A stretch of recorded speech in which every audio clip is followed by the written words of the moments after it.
Okay, now I ask our panelists again, like, how do you introduce yourself to students or faculty at a conference?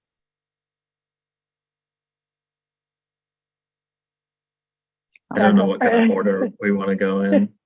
Go for it, Danny. I can chime in Okay, I'll start with this question. I don't know that I have a great deal of insight. I think oftentimes, if you're trying to start a conversation with someone, or you're interested in working with them, or you just want to talk about their stuff, I think sometimes just introducing yourself. I'm Danny Davis. I'm a PhD student at blank. I really like your work, or I recently read your paper, or something like that. Probably is just the best way, I think. And then understanding that they might not have time right then to chat about all the things that you want to chat about. So probably that first meeting is just saying, hey, I like this and I would love to talk to you about X. There are coffee breaks or lunch breaks that would probably be like the best time to talk with them, or everybody's pretty busy. So I would say being aware that all you're doing at that point could just be introducing yourself and maybe scheduling something for later. I guess that would be the only advice that I would have there. That's good. Yeah, I was just going to say, giving people an opening to know something about you when you're introducing yourself, I think is great. So like Danny said, if there's a reason you're introducing yourself, if it's like a specific paper you've read or you just saw their talk, mentioning kind of why you're coming up to them. And also if you do have a commonality with the person, I think it can help to give like the one sentence pitch of what you work on. So if you are just kind of trying to strike up a conversation, they have something to ask you about as well. So saying, I work on the biomechanics of balance and how we can use wearable robots to augment balance. That gives someone kind of an opportunity to reciprocate their interest in having a conversation. So I would say that's just a nice thing to add too. Yeah, just to kind of piggyback off that idea as well. I also recognize I felt it was super intimidating as a student to kind of go up to someone that you wanted to be introduced to. So I kind of like to have a general plan of, so-and-so might be at this conference.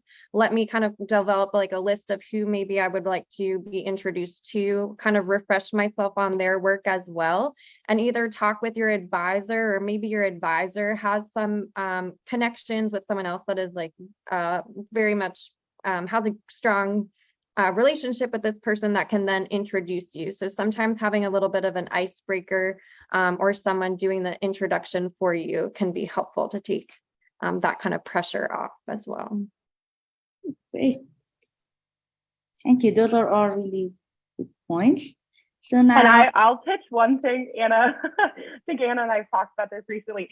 If you sign up for the mentor-mentee match and there's someone you like really want to get introduced to, definitely put their name in as a recommendation, because we never actually have that many people request specific people. So if there's someone you're really interested in, or a couple people that you're really interested in getting to know at ASB who are kind of in the career stages ahead of you, that can be a great, very direct way to be able to get in contact with them.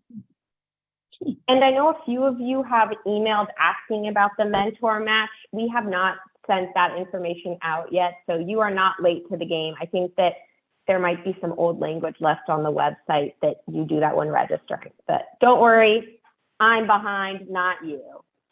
So that will be coming. All right, thanks for those answers, everyone. I was also just going to add one more thing, also introducing yourself to other students. I feel like sometimes if you come with your lab, then you kind of want to stay within what's comfortable and everyone in your lab so well. But I was also just going to recommend like kind of introducing yourself. The student night out is usually a great opportunity to mingle and be introduced to people that you've been seeing through a lot of these Zoom meetings that have been held as well. And those are usually introducing yourself to more of like a student can be super helpful. Also because we'll be colleagues in the future. So that was also something I just wanted to chime in with. Great. Is there anything else that you have?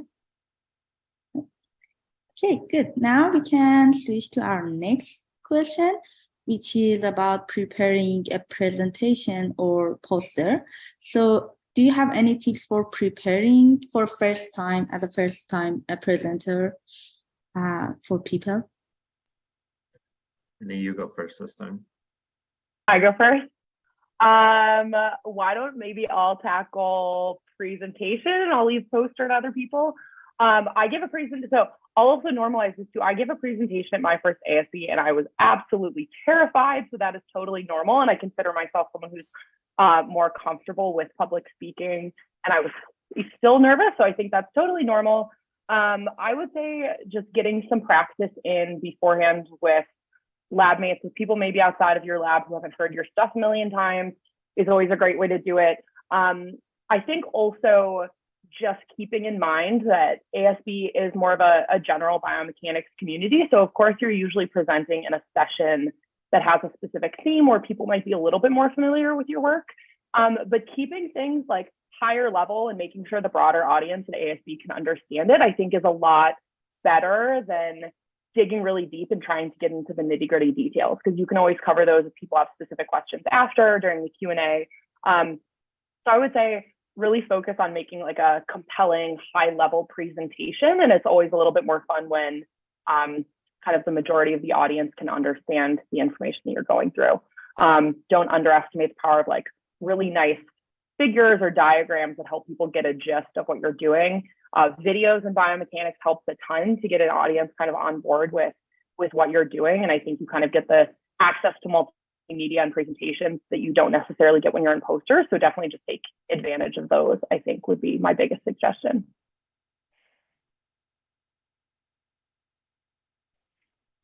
And anyone chime in, I'll think about things if there's anything I didn't include.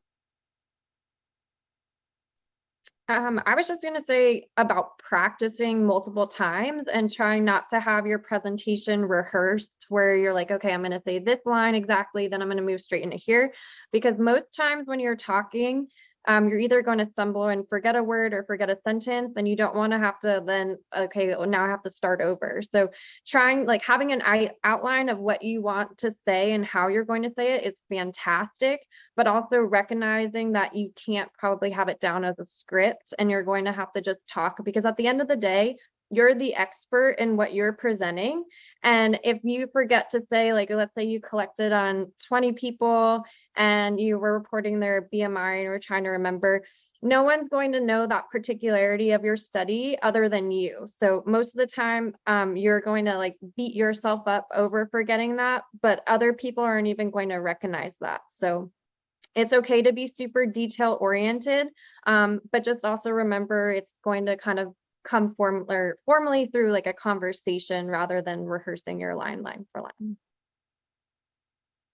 I think I would echo a lot of those things. Like what Lauren said, I when I'm practicing, sometimes I start from like a random slide in the middle, or I start from like the middle of a slide to practice, like, say I completely forgot what I was going to talk about. How am I going to like pick myself back up and keep going here? So that helps me. Probably for the most part just builds my confidence that I can just start from wherever, or I'm okay if I kind of just get lost. Something I did, I gave my first like big podium presentation at NACOB, and I was able to sneak into that room during lunch, and I kind of practiced the presentation when there was nobody in there, and that really, really calmed my nerves because I knew what the room was going to be like. I had practiced standing up there. That felt really good. Sometimes that's not an option. If it is an option, I would suggest potentially trying to do that. With a poster, I think it might be a good idea to have multiple levels of your spiel, I guess you would say, or so if you were to ask somebody, if somebody were to come up to you, you could ask them, like, what field are you in, or what do you study? So if somebody were to come to me and say, I study the arch of the foot, I would know I can get a little bit more in depth or use some terminology or something that they might understand because they study the same thing I do. Whereas somebody who comes in and says, I study, you know, something completely different, I know that that's going to change kind of how I give my presentation. So being able to kind of, or maybe practicing multiple levels of the presentation could be helpful in that situation. But I think posters are really nice because it's a lot of just a conversation, and really you're basically leading them through if they ask you to, which is, you know, a few minutes, but then it's really about the conversation that you're having with people. So focusing on that kind of conversational aspect, I think, is beneficial.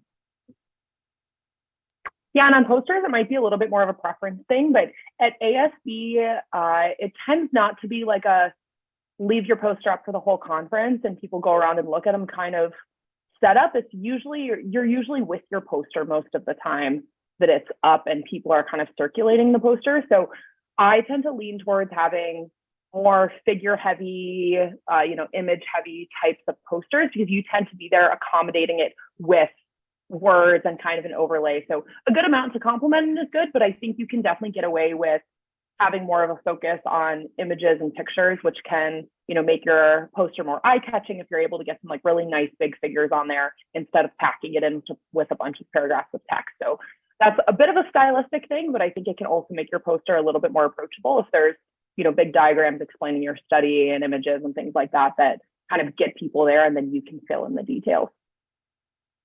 Yeah, I was just going to say, like, the biggest thing too, kind of going back for a second to podiums, would be try not to rely on presenter mode. So if you have your presentation and you have it set up where you can like read your notes, let's say you have notes per slide, there's a chance that you could get up there that day and the presenter mode is like not working and it's enabled. So I would try, like, it's nice to have that as a cushion, right, to rely on in case, but I would try multiple times practicing without it.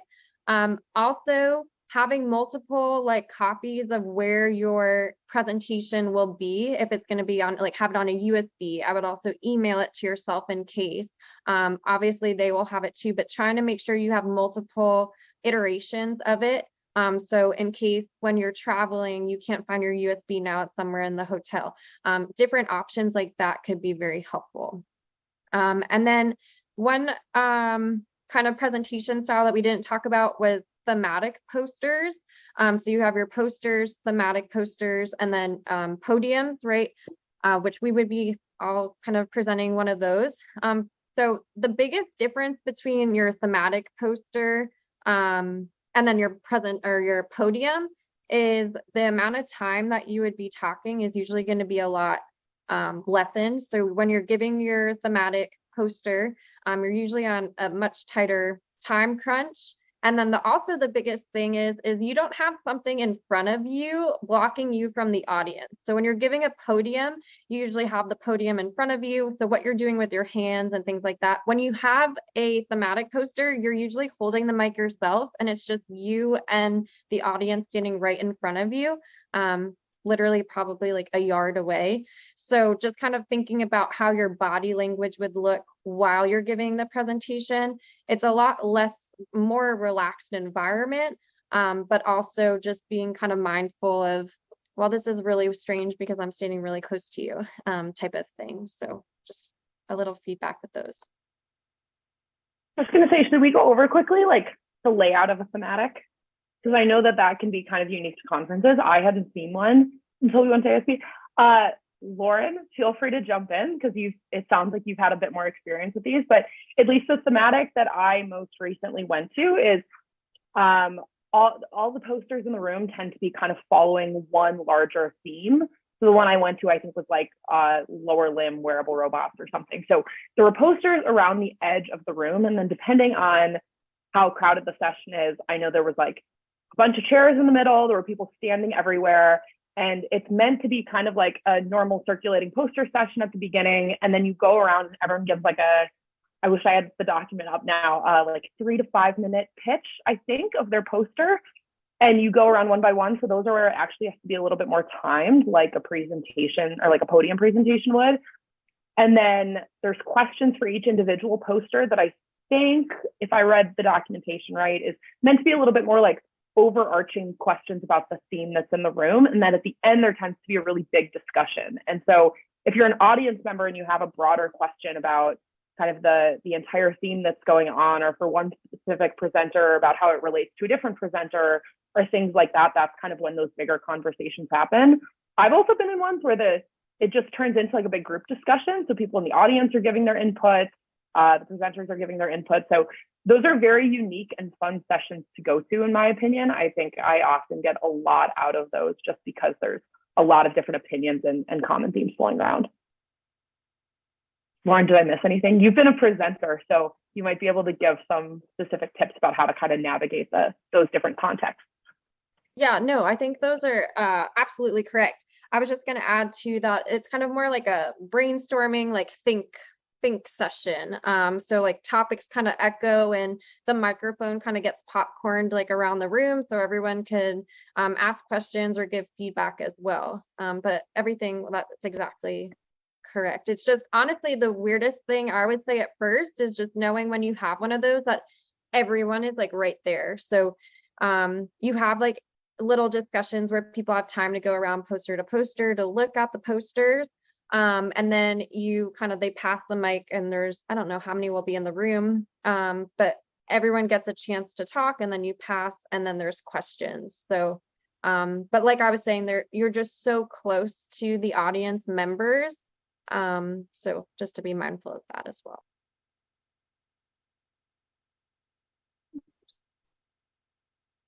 All right, there were a few questions in the chat, so let's hit those before moving on with the other questions. So, Asal, if you want to read those off. So yeah, the first one is about our last question for the introduction.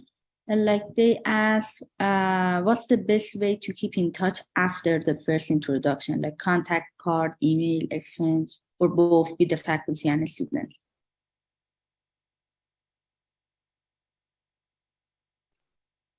Lauren, you want to go first this time? Sure. I was just going to say, after I introduce myself, I like to also repeat their name back and then say, it was so nice meeting you.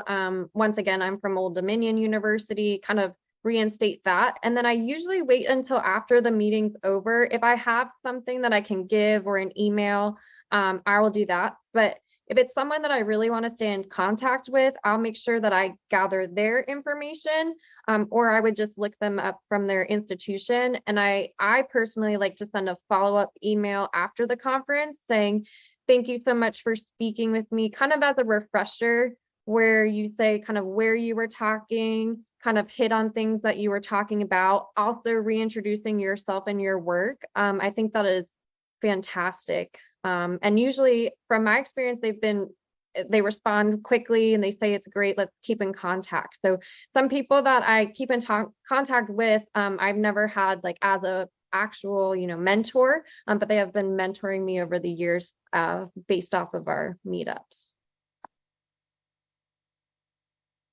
Yeah, I also think too, so ASB is a pretty, like sizable conference in terms of the number of people that you'll cross paths with, but you do tend to see a lot of the same people, especially if you're crossing over in certain topic areas. So if you introduce yourself to someone at the beginning of the week, I think if you can just find one or two times throughout the conference, if it's someone you do really want to keep in touch with, to maybe just check in, say hi. If you know they were presenting, you can pass them and say, how'd your presentation go? Or something like that. And then I think one thing that can really help, as Lauren said, kind of before you end up reaching out post-conference, is I was just at a conference and I know there was a couple of people that I was going to follow up with. So when we were at the big kind of like everyone saying goodbye, final dinner, which there tends to be at the end of ASB, I just went over to a couple of people that I knew I wanted to follow up with and was like, hey, just wanted to say so great to meet you again.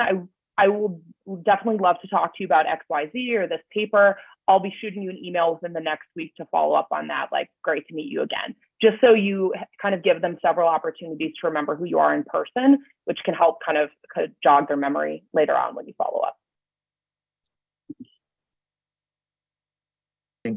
I think you guys covered just about everything. The only thing I would add that's kind of maybe slightly off topic is like almost pre-introducing yourself on things like LinkedIn or Twitter before the conference. I feel like a lot of the people that I meet at conferences are like, oh, hey, I see you on Twitter, or I see them on Twitter or something. So it's like you've almost already introduced yourself to some extent. And then you have a way, if you follow them on Twitter, or if you have a Twitter, they have a Twitter, something like that. That's a good way to keep in contact because you can see what they're doing. You can maybe send them a direct message. It's a bit more informal, but that's a good way just to kind of keep you on their radar. And if you know that there's a specific person that you're gonna try to meet at this conference, then maybe trying to do some research, following them or finding them on social media or whatever it is before the conference, so that you can kind of get your face on their screen, basically, I think can be helpful. It really calmed my nerves because I get pretty stressed out about introducing myself to people. I've actually sat next to someone and just hyped myself up for 10 minutes before actually saying hi. So like if I already follow them on Twitter, or we've had interactions, that kind of like breaks down that barrier. And then afterward provides a way for you to get in contact. So. Real quick off that, because those are really great ideas and topics that you're bringing up. As easy it is for you to Google someone, it is also equally as easy for them to Google you or to find you on Twitter. So I would just recommend maybe also Googling yourself and seeing what you come up and making sure that you feel comfortable with what is showing up if someone were to see this outside of like your organization or represent you professionally. I always think it's a great idea to kind of follow up and do that for yourself. So if someone were to follow up and look who you are, you're okay with what is popping up. So just my little plug for that. Yeah, and the one tip I was given a bit ago is link things in your email signature. So if you have like a LinkedIn or a Twitter or a personal website that you're pretty active on, and that's kind of where it's easy to find information about you, that just makes it even easier for the people you're reaching out to remember who you are or know a little bit about your background. So you can throw little hyperlinks in your email signature that make that kind of easy for everyone to find info about you. Sounds really good. So, and the next one is about, as you know, we have a job market poster this year. So they asked, what's your suggestion to prepare for that, like for that poster session? And actually, panelists, I don't know if this is new. Have they had this before? Nope. Okay, so this is actually a really cool new opportunity where there's a poster session specifically for people that are like looking for jobs. So kind of in the next year transitioning to maybe a postdoc or transitioning to the job market. I think this was something that the postdoc group was really interested in. So this is, again, only if like in the next year, I think you're looking. So this has never happened before, so it's new, but we can try to provide some information on how to prepare. I think that a lot of the things that the panelists have said about introducing yourself and your work is awesome, and then also kind of pointing towards what you're interested in doing next, and maybe even hinting at a timeline. Those are my thoughts, again, with us never having this. I don't know if others, you have thoughts as well. I don't necessarily have, an idea of what this one will look like, so I can't say too much about it, but I do know that this was taken from other conferences. I think BMES does this. So I would just put a plug that potentially they have resources, or you could look at past job market poster sessions from those other conferences that do that. That might be a good place to start. Yeah, I was also going to say, I'm also going to try and participate in that as well. So I think it's something important to know that it's new for everyone. So it's not that, I think more information will come out. So it'll be interesting. I think we'll learn a lot after this first year as well. Okay, great. So now I think the next one is also related to this. Like they asked, like, are individuals from corporate sponsors at the conference typically looking for possible hires from those presenting, or is it more to present their company and look at research? What's your thought? I can speak a little bit to this, especially from watching lab mates navigate this.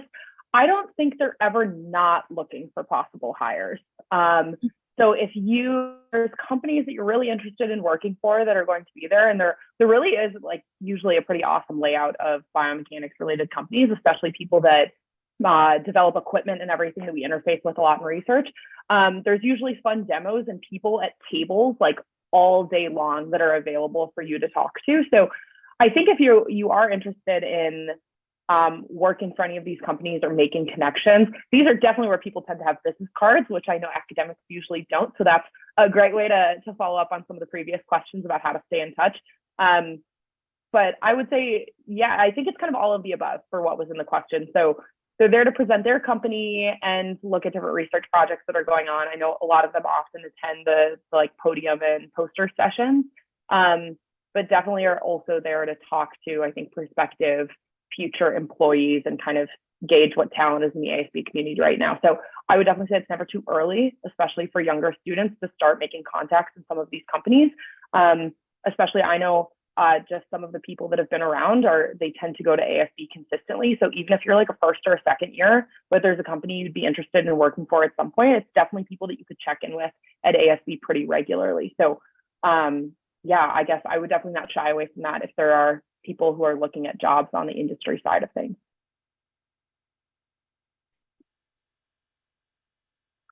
So follow up again is also related to our previous question.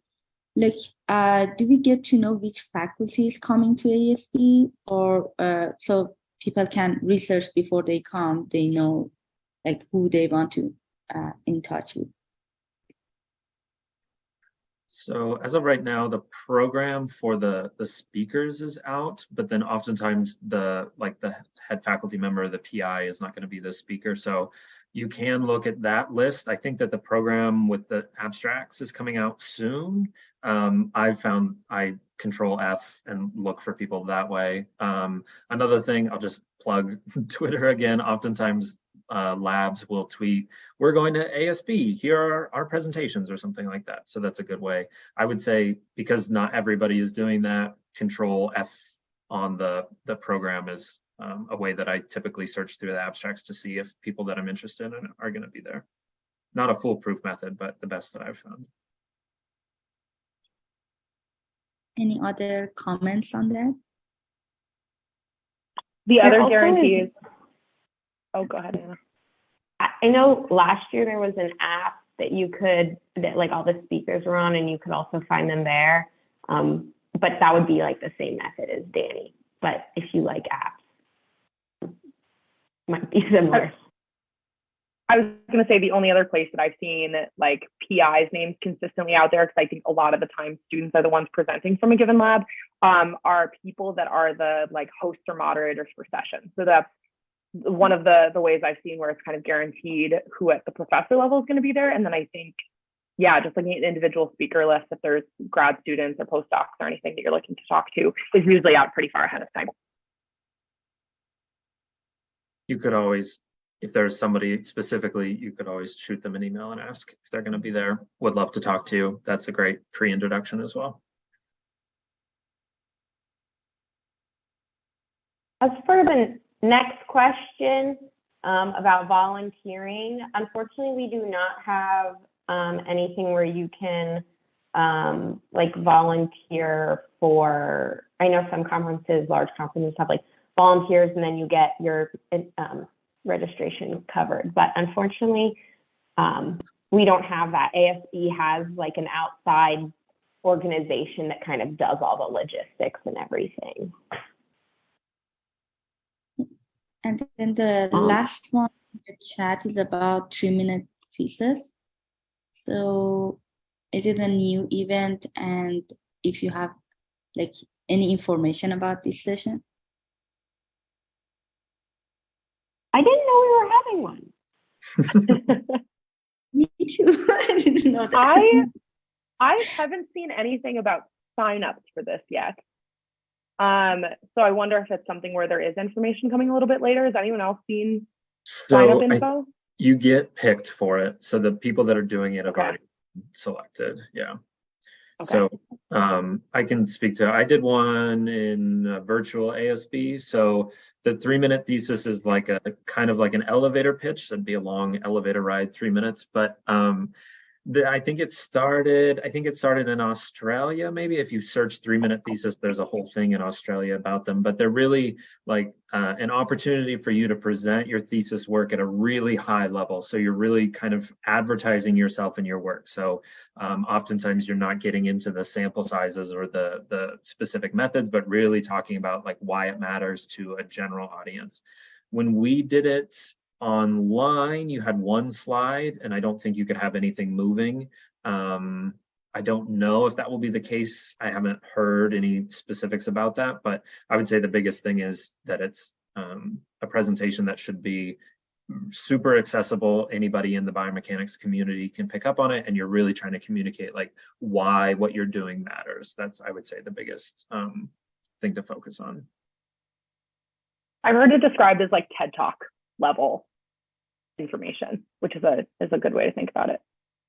Yeah, and there are a ton of examples online because it's a really popular thing kind of internationally. So there's a lot of good content that you can find and prep stuff like instructions and whatnot.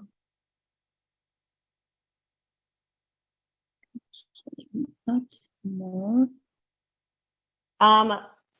Let's see, Danny, do you know how Ling's follow-up question is how they selected people who would do this? No idea. They ask you when you submit your abstract, so then they gonna select from that. That's what I remember.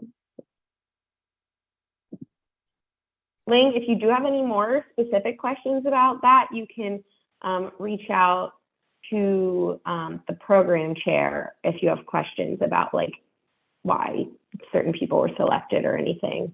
And that would be Ross Herbert Miller, whose contact information is on the website. All right. Looks like Zara has a question too.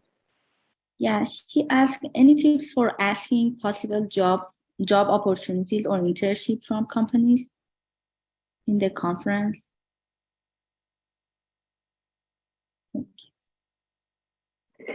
I'm not speaking from personal experience, but if anyone else wants to chime in, I don't think it's any different than asking about a postdoc or a faculty job or anything like that, especially with companies being there. I would anticipate that they're available to talk about internships and possible like full-time job opportunities. So I would just like express your background and interests and ask if they have internships available for a certain skill set, or you know, what jobs typically look like. I would say use it just like any, you know, job fair that you've been at in like a university in undergrad or in grad school. I think the same thing, this advice probably carries over if you're looking for postdocs as well, that just like being direct about what you're interested in and what skills you have and what you're looking to gain and what your timeline is and things like that. So maybe just kind of do a little bit of self-reflection before you're looking for an internship, so you have a little bit of information about when you would be available. I think all of those are good things, but probably just being very transparent and straightforward about who you are and what you're looking for can help aid in those conversations, I would imagine. That's my previous job fair experience from undergrad come into play a little bit. Yeah. For those who are Lauren's interested message. in check out oh yes, definitely go to Biomech L. Oh my gosh, they post everything. No one knows Yes. about this. So for everyone, yeah. That's how I Biomech found L, if people aren't familiar with it, it's an online forum run by the International Society of Biomechanics, and there's a jobs and positions board that is super, super active across both academia and industry. So if you're ever looking for biomechanics related jobs, I think like I'd go ahead and say that most jobs that are directly in the biomechanics field end up getting posted there somehow. So that is an absolutely great way, especially to check out if any of the exhibitors posted jobs ahead of time before the conference. Also, they have internships that they post on there as well. And it's not just for the United States. So if you're interested elsewhere, there's a lot of postings that take place there. So sometimes even just going through that, like Jenny was saying, before the conference could be helpful. And if you are looking for like industry internships, a really good place to spend your time would be with the vendors. So during the conference, there's like different companies who have booths. So I know like Vicon, Delsis, those are like companies that we use off to track. There's lots like Novell, they're all there, and that's a really good place to talk to people and exchange information, ask about internships, because they also go to look for students as well. All right. Thanks, everyone. Asal, do you want to check our list again and see what questions were previously submitted? Yeah, we can go to the next one. So there are a lot of talks happening at the conference, and some of them happens at the same time. So which talk should like people who want to attend go to a conference? What's your suggestion?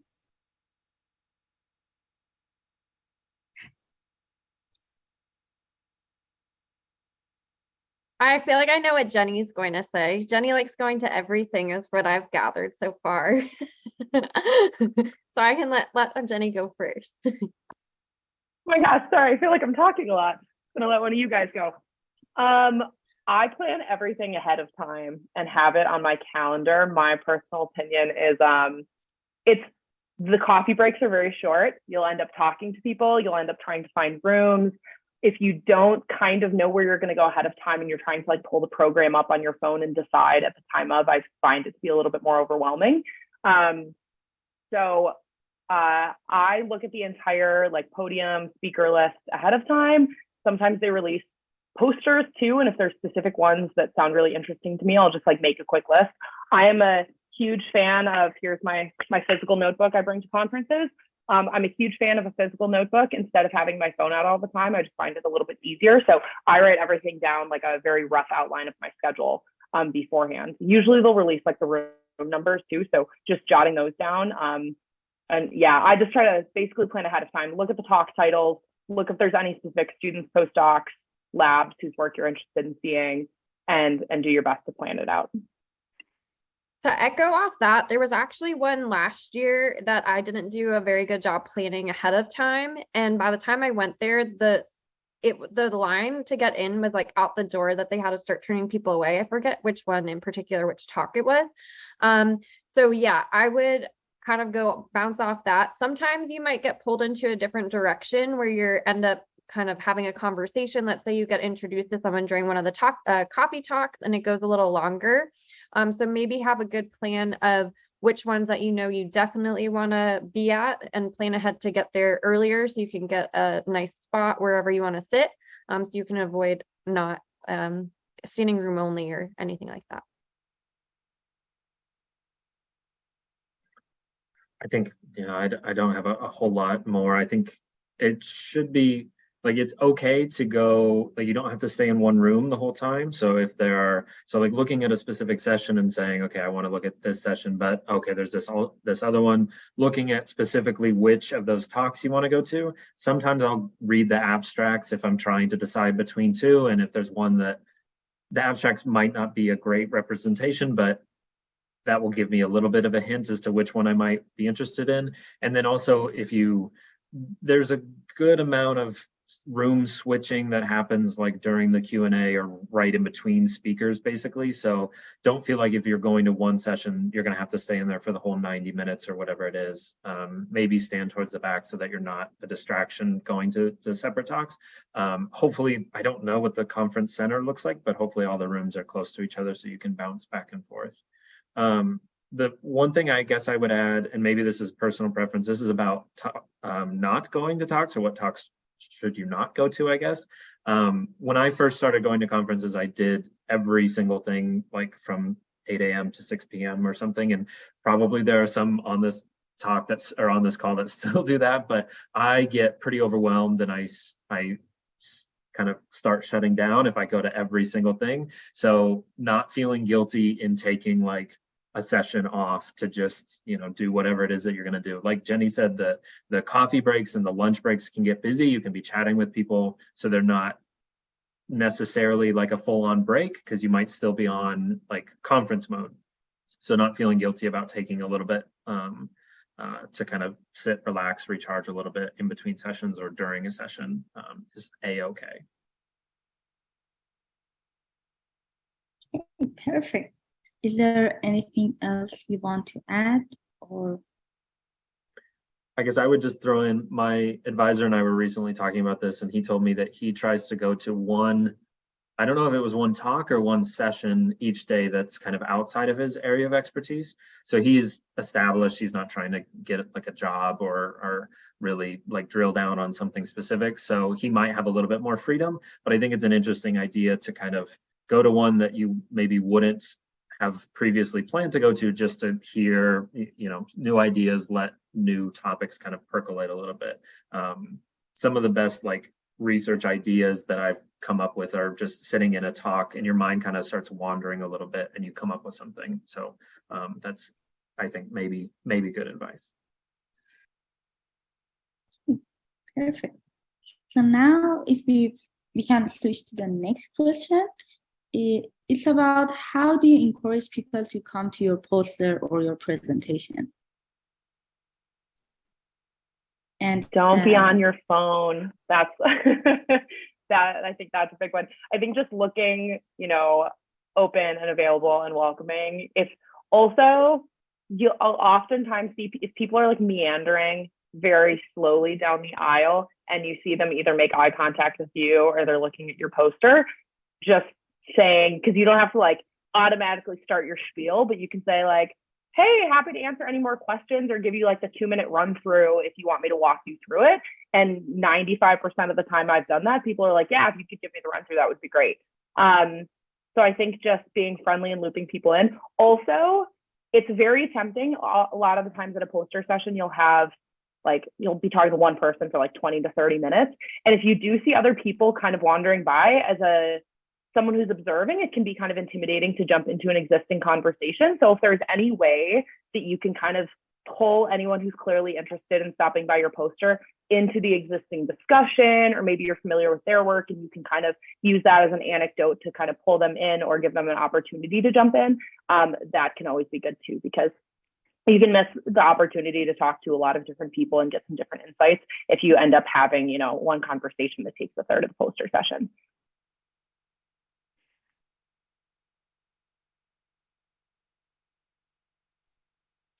I would just add, again, I'm going to plug Twitter. Tons of people tweet, hey, I'm giving a poster presentation or I'm giving a podium presentation at this time in this room. And then maybe I see a lot of people say, are you interested in blank? Or, come up with some catchy thing, or maybe even put up a figure from your poster, a figure from your presentation and say, this is what I'm going to talk about, or you're kind of advertising yourself. I see tons of people doing that. So it's not, you wouldn't be out of the norm for having done that. And I find stuff to go look at on Twitter. I find what presentations I should go to if I don't have one in mind. So again, I think shameless self-plugging on Twitter is fine. The only thing I was going to add kind of with that is if you are a first-time presenter and with a poster session, it could be comforting to have someone in your lab around you and kind of talk to them. Like, I don't really want to engage in too much conversation because it can be a little overwhelming at first, but I would try and shy away from that as much as possible and really try and use that opportunity for the poster session to challenge yourself to talk to someone that you don't know, or try and engage someone, because a lot of the times we become really comfortable with like the people we know and sharing it, and I just want to get through the poster session. But I would really encourage you to challenge yourself to talk to other people if that's outside of your comfort zone. Yeah, and I'll add one more like stylistic comment that I think visually makes your poster approachable to get to. If you have an interesting hypothesis or question that your research is getting at, make sure there's something eye-catching that you don't have to be 2 feet away from your poster. So if you have a really cool figure or a hypothesis that's not too wordy, that you can make kind of big and bold on your poster, or even just the question is the title. I think that can be a really nice way where if people are able to see it from a distance, they might be a little bit more inclined to come up, because I know if I'm kind of wandering on a poster session and I can't quite see what it is and I'm not sure if I'm going to stop by, you're not going to get really close, see it, and then leave. So giving people kind of the chance to see it from afar and know if it's something that they're interested in could definitely help get people to come up and kind of know what you're presenting about. And just logistically, so that you guys can maybe be reassured, last year the poster session rooms were very small and people didn't want to spend a lot of time there. So it was hard to make people come to your posters. That was a big things that the board was trying to fix this year. So the rooms are very roomy, and hopefully people want to spend lots of time with the posters. So if last year was your first time presenting a poster, never fear, it shall be better, hopefully. I think the next question is regarding tips for networking, which we kind of already addressed. So maybe we can skip that one. But if you have any specific questions about mentoring that we didn't address yet, please put them in the chat. Yeah, as you mentioned, we talk about that one. So the next one is about taking notes. Like, what are the best way to take notes during talk? Any suggestions or any specific way that you use? Jenny likes her notebook. It's not exactly organized, so I'm going to let someone else start with tips and tricks for note taking. Okay, so I've kind of strayed away from taking. I used to take more notes. I think I used to. My first conferences, I tried to take notes for every presentation, and then, like I said, I went to every single presentation. So that was too much for me. I don't know, some people that might help. Nowadays, I think that I mostly write down like questions that I want to ask, or if there's a specific reference that I'm interested in, I'll write that down. Or if an idea pops into my head, I try, I guess, I'm more now, or in conferences recently, been kind of not letting my mind not necessarily wander, but kind of churn through the ideas. I'm not as keen, unless there's some method that I'm really interested in or some specific finding. Oftentimes I'm just kind of thinking about their presentation, and I feel like if I'm taking notes, I get a bit more detail focused, which I think has its place for sure. So it's potentially just what goal you have for that talk specifically. Maybe it's one that you need to apply that method, so then you're really trying to pay attention. There's people that take pictures of the slides. I don't know how people feel about that, but that's a pretty common thing to do. You'll see plenty of people taking pictures. So if that's an easier way for you to do it, I wouldn't feel necessarily wrong for doing that. That seems to be pretty common. I would say that probably for me, the biggest thing that I would want to do is make sure that I write down, because I'm not taking as structured of notes, I want to make sure I'm writing down the author, the presentation time, so that if I do have questions later, or if after I've thought about it, I want to talk to this person, I know all of that information, and I don't just have to look at notes and try to kind of work backwards from there. So at the very least, if there's something to write down, the author, what like session you're in, or the presentation time, so you can find it later.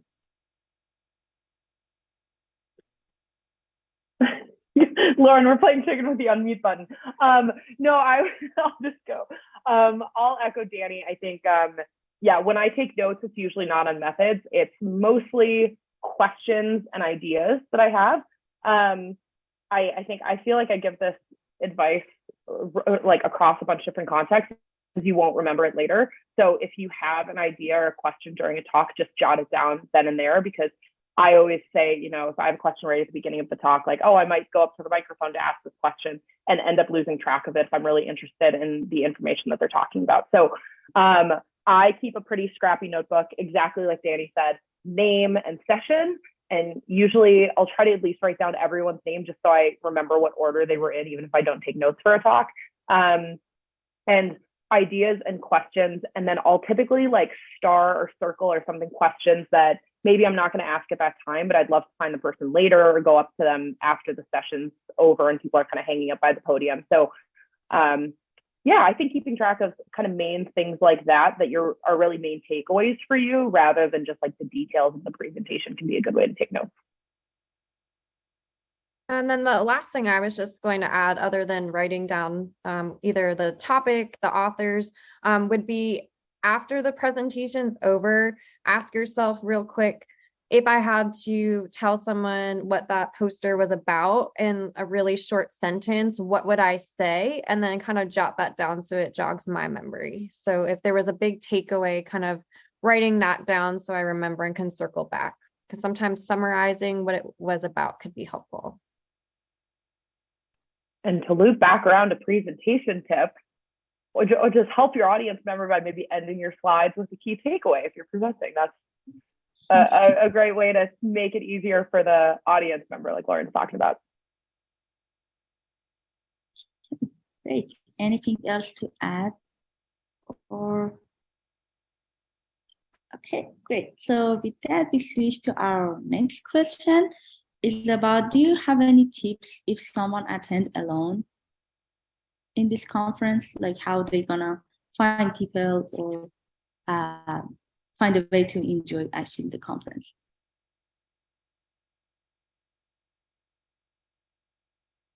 And I will first say, I don't know if anyone is on this call who I've been emailing with, but a couple people have asked about room sharing.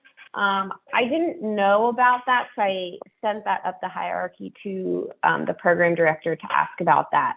I don't think we've had that option in the past, but I'm looking into it. So if you have been wondering and have reached out to me, I am looking into that. But I have not heard that, but we do have other options to get to know other people as the panelists will share.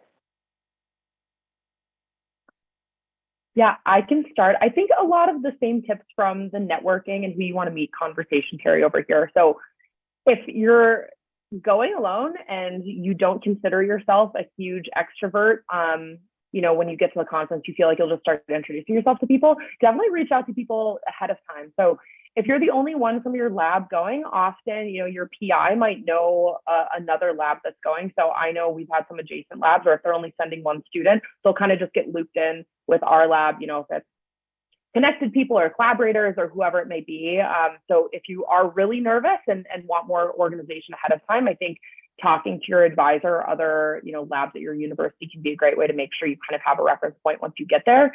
And also sending people direct messages and emails, and maybe setting up some chats quick over coffee or meetups earlier in the conference can be a great way to at least make sure that you have a few familiar faces that you're seeing consistently throughout. I would largely say, and we haven't said this yet, ASB is a very, very, very student-friendly conference.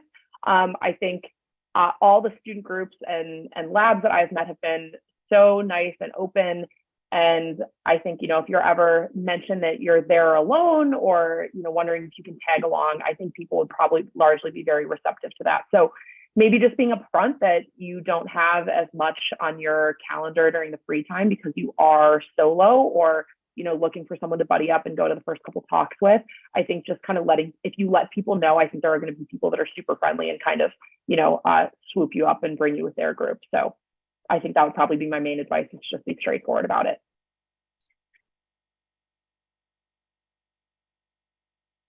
There are also some types of groups, International Women and Biomechanics group. I'm not sure which other ones, but I think there are that have kind of different conference chats. So basically it's like, are you going to ASB? And then there's like a sub Slack chat or something where then people can put information about, yes, I'm going, we should meet up or do certain meetups that way. There's also a lot of those types of organizations and branches also have meetups at the conference that will go on as well. So kind of being on the lookout for those, especially through like social media and Twitter. And then the only other thing I was going to kind of piggyback off of was talking. A lot of universities end up, since biomechanics is kind of a smaller knit community, you can kind of get traced back to someone else. So talking about that lineage to different advisors. So a lot of times people go out for these like big like lunches or get-togethers. So even if you're not a direct student through them, but let's say your advisor went there and you are now fall under, they are usually more than welcome to have you join them as well. So kind of reaching out and having your advisor speak for you about getting more involved with other labs that they know are going could be helpful. The only other thing I would plug, because I agree with everything there, is the student committee specifically for ASB. So there's quite a few people on the student committee that have been to ASBs before. So in the past, there was like a student insider type thing, and I don't think that that's necessarily as as official this year, but if you were to reach out to the ASB Student Committee, someone on that committee, I'm sure will say, come join our lab group. We've got, you know, X and Y going on. Feel free to attend, something like that. I would agree that doing as much as you can, either before the conference or at the very first day, or as early as possible, completely changes like the conference experience. So highly recommend that if you're able. I'll make a note Especially about Oh, go ahead, Jenny.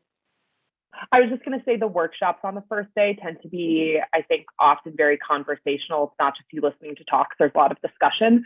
So that can be a great way to meet people, again, like Danny said, very, very early in the conference on the first day. Yeah, so with that, we're not officially doing conference insiders this year, which was something we tried to get going last year. But this year, the first night of the conference, so like after the workshops, I think it's on the Tuesday, there is a big reception for everyone at the conference. But right before that, we're going to have a 15-minute like pre-student reception, just kind of like a separate little corner with like a student area. So that's a great place that if you're new or by yourself, you want to come and like meet up with a couple people, that you can kind of be a little pod for a little, and we'll kind of just chat a little before going into the big, maybe more overwhelming reception with a lot more people. So that's a great way to get to know a couple people on your first day. And then G actually just asked me this in the chat, but I beat him to it because I was going to send this out anyways. If you have not yet joined the ASB Slack, here's a link to do that. The Slack, I communicate with everyone mostly via email, but as the conference gets closer, Slack is a great way to kind of identify other students who are going and like ask specific questions. Even if room sharing is not an official option, you can always post something like, hey, I'm looking for a roommate, anyone interested? So again, most of my communication to everyone is via email, but Slack is an option just for the rest of the ASB student community to communicate with or communicate through.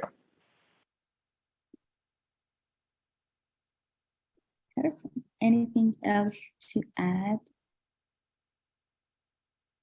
So now we can switch to our next question. So how do you approach people at the poster session as the attendee, not the presenter?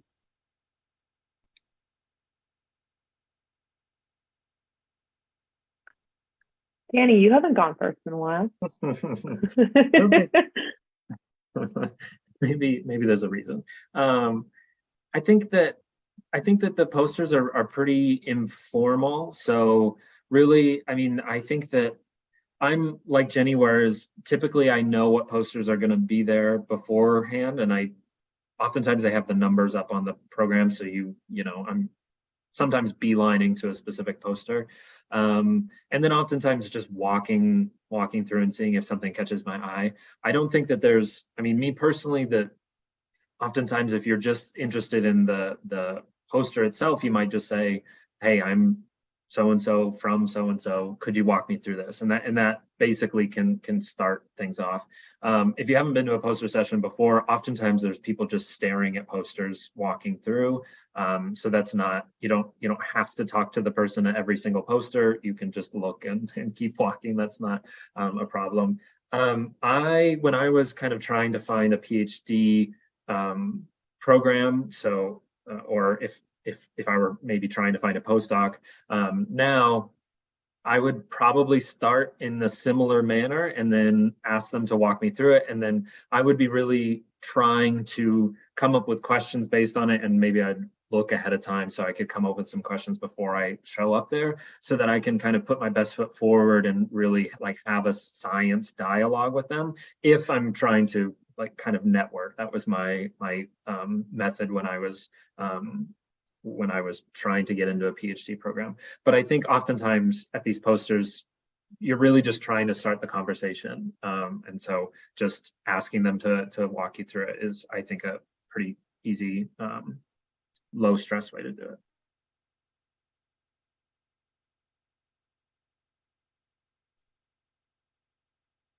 Yeah, I don't think I have much to add. I think same as Danny, I usually walk up and say, hi, I'm Jenny, I'm from Georgia Tech, this is what I study. Like, can you give me the 2-minute run through of your poster? Very easy way to do it.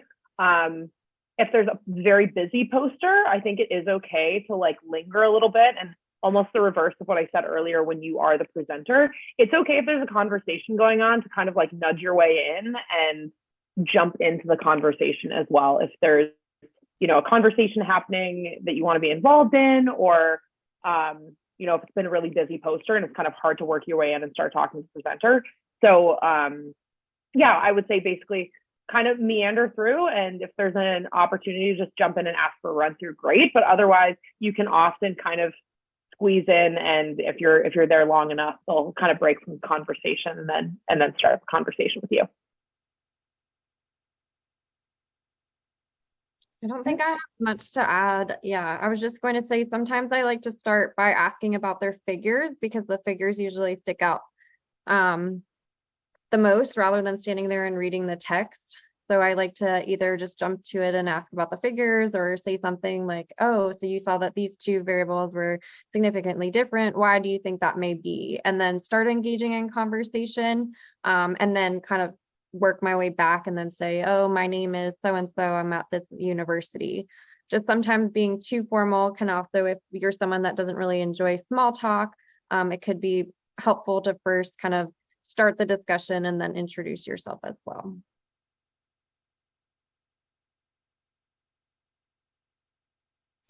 Perfect. Is there anything else? Or I think we covered most of the things about this question. So now we get close to our few last questions. The next one is about what's going on at the ASB student events. I don't know that either, so. Anna, you might be the one to answer what's actually going on at the event in terms of actual content. Okay. So, like I think Danny was saying, or maybe Jenny, ASB is a very student-friendly conference, like the most student-friendly conference I've ever seen. Going to this conference after attending other conferences is like, oh my gosh, amazing. So like I said, so there's lots of things we do. So the first one we do is that first day at the reception. We kind of have that student reception on the side, just as a meeting place for students. We also have a student night out. So that's a student social. We've booked a very cool venue that is like a bowling place, bar, restaurant. It's very cool. The area of the conference, the convention center, is next to a lot of different cool places to go out to. So that's a really fun event to get to know other students in an informal setting. And that's just like very fun. So there will be food, free bowling, all that jazz. And then on the more professional side, we have a mentor-mentee match, which Jenny has been very involved with in the past. So again, later in the summer, you'll receive information if you're interested in being paired with a mentor. So how that works is you'll fill out a survey about kind of your interests or maybe what you're looking for in a mentor. And then you'll be paired with, I think in the past, you could have been paired with a postdoc, but I think this year we're going to maybe focus on being paired with a faculty member. And you basically have kind of a free in to talk to them. So they like sign up to be mentors. And this is a very unique opportunity to ASB conferences.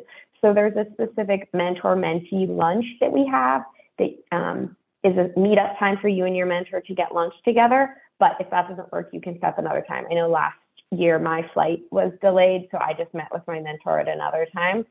And you can talk about anything you want. So specific research questions, career development, how to get a job, things like that. And in your survey, you'll specifically put what you're interested in, or if there's a specific person that you'd like to be paired with, please do that. That's a really cool, unique thing we offer. And then we also have a professional development roundtable event where we have a list of about like 20 different topics, and we have different people hosting each of those topics. So it's a big room, and each topic has a little table, and the host will sit at the table, and you can just bounce around between the tables as you wish. So there's topics related to academia, like how to get funding, creating an academic brand, like writing, and then there's non-academic questions such as working with sports teams, how to transition to industry, and then there's some postdoc specific questions, and lots of other different topics that we've arranged, and we have a good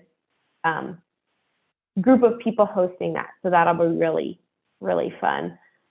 Am I missing anything? Anyone? Could you I think mention? you got them like- all. Oh, maybe Yeah. not. No, I just have a question. Maybe can you remind how people can assign for mentor-mentee thing? Yeah, so we have not started the mentor-mentee matching process yet.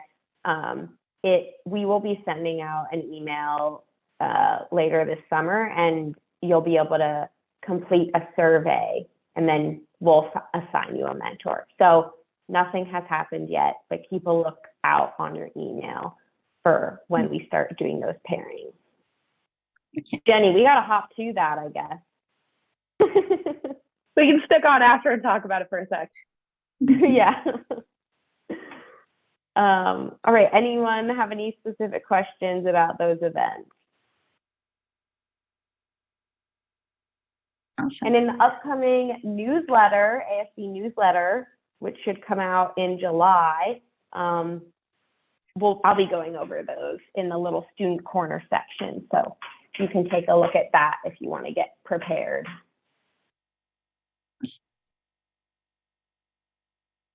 Okay, now follow up on the mentor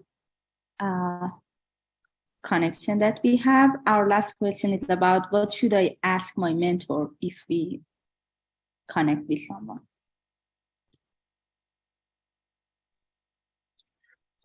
So I think, like Anna alluded to, you really can ask kind of whatever you want, and it's going to be mentor specific. Some of the ones that really a lot of the questions that we've asked today about networking and whatnot, those would be good questions for a mentor as well. Maybe, and even some of the questions that are about like conferences specifically. I don't know what day the mentor-mentee lunch is on, but if it's early, or if sometimes you don't necessarily have to meet up during that lunchtime. So sometimes people have other stuff going on, so you can meet up at some other time. So if you wanted to meet up with them like early in the conference, and then you could ask them some stuff about, I'm new to doing conferences, can you share some insight on those sorts of things? Some of the just like general questions that I guess I've asked when I'm interested in academia, so I've predominantly met with people in academia. So asking like what their day-to-day looks like. So obviously grad students and faculty members kind of have a different structure of day-to-day, and people in different labs have a different structure. So I'm interested to know how much of your day is admin, how much of it is writing, how much of it is actually in the lab, if you are in the lab, those sorts of things. I've asked like, what would you have done differently? Or things like, what are you interested in students, or what are you interested in a new hire? Because oftentimes these faculty members are going to be on job search committees, so you can get a bit of an insight there. I don't have much in terms of industry. I've had a few conversations, but I can't offer too much insight. And then let's see, I think I wrote down one other thing.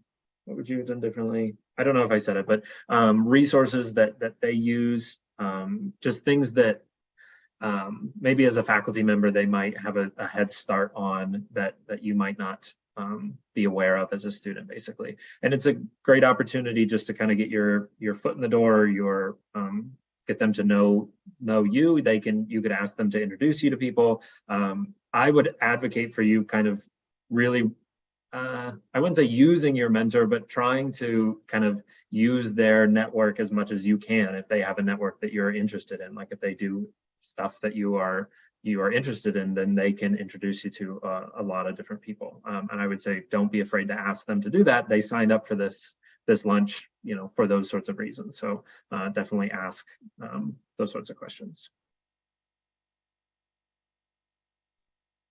I was just going to add that sometimes, especially as a student, you may not know where you want to go, what career path you may be interested in. I think it would be helpful to come up with an idea of maybe a few interests that you have. So having a good understanding of maybe potential opportunities down the road, instead of just saying that you don't actually know right now, it could just help with the conversation and lead a little bit more direction. I also have had a few that have been really like research specific, and the whole time we just talked a lot about research, a lot about ongoing studies. But also I've had some that have just been really kind of informal, and we just talk about how we've gotten to where we are. I like to hear a lot about their background. I like to ask the question, if you could go back and do one thing differently, what would you do and why? I also like to mention where I'm at and ask if they have any kind of, back when they were in my shoes, what they would kind of be doing. And then the other one I like to ask, depending on the situation, if you are looking for like jobs in the future, would be on some interviews that you have been on, what is kind of like one question that you see candidates slip up on, or questions that you think that could have more prep time involved in. So that kind of gives you an edge to know what to prep on as well. I don't know if I have much to add. I think those were all great suggestions, and it mirrors a lot of the conversations I've had. I will say, just from the side, when we go through and match everyone, so I'm with Lauren and Danny and being a little bit more interested on the academic side in the future, but if you are interested in industry, we usually try to get as many of those mentors as possible, but just because it is an academic conference, there's usually an excess of professors as mentors and not necessarily industry professionals. But I think also important to remember that if these are PIs, especially if they've had experience running a lab for a while, they've seen a lot of different people come in and out. So asking them about specific paths you're interested in and what students they've had come through the lab or been exposed to, and what those career trajectories look like, I think can be a great way to, even if you are not interested in the academic path, still having some meaningful conversations, even if your mentor is not an industry professional. But and even if you don't get matched, oh, sorry, Jenny. Even if you don't get matched with like the mentor of your dreams that like helps you get the best job, dream job ever, don't forget that there's lots of informal mentorship opportunities just from networking. Like I met with my mentor like once, and then I was kind of like, oh, okay, like she gave me some good advice, but it wasn't like someone that I needed to stay in contact with necessarily. So make sure you don't put all your eggs in one basket, and that there's lots of people to network with, not just the mentor that you're matched with. I think we've answered all the questions that were previously submitted or thought of, but we do have a little less than 10 minutes left. So if anyone has any questions, please feel free to put them in the chat or even unmute or raise your hand.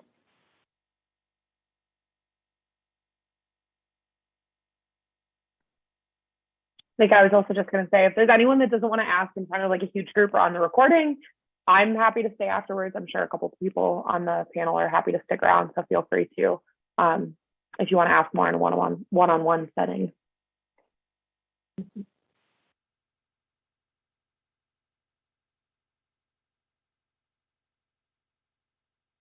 It was good to see so many people on here. If you think of other things you have questions about, definitely reach out to me. I'll put my email in here, and then we can direct you towards, I can help answer, or anyone else on the student committee that I don't have knowledge about can answer as well. So let me just put my email in here.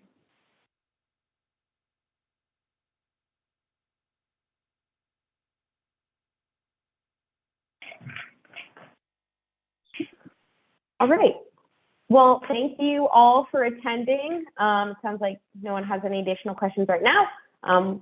for the panelists, we'll hang around for a little bit. So if anyone has any questions that they want to ask non from the whole group, just stick around and let us know. Thanks, everyone. And thanks, everyone. Thanks for setting this up. And I have to get going, so my apologies. Hopefully some great questions keep getting discussed here. I will see everyone, or hopefully almost everyone, here in a couple months. All right, Yeah, thanks, see you, Danny. Bye-bye. Bye. G, you asked a question about how to register for workshops. I think it's just on the registration. Jenny, did you register for workshops? Yeah, it's just on the registration. It's just on the registration. So one of their earlier pages, they list out what all of them are. There's more like in-depth descriptions on the ASB website, like where the conference info is. But yeah, they're just all on the registration link. So I did register already, so I don't know if I register. You can for the edit your workshop. registration. Yeah, Oh. you should be able to go in, and I think it just pops up the registration you already filled out. So you should just be able to go through and then like save any changes. All right, I'm gonna do some things on it, but thanks for that. Yeah. Yeah, sorry, Annie- it's sometimes hard to Annie, navigate online things. Anna, you might want to stop the recording. People are sticking around to ask Oh, non-recorded yeah. questions. Good call, thank you. Wow, I'm having trouble remembering to record things. Stop. All right, I will stop the recording.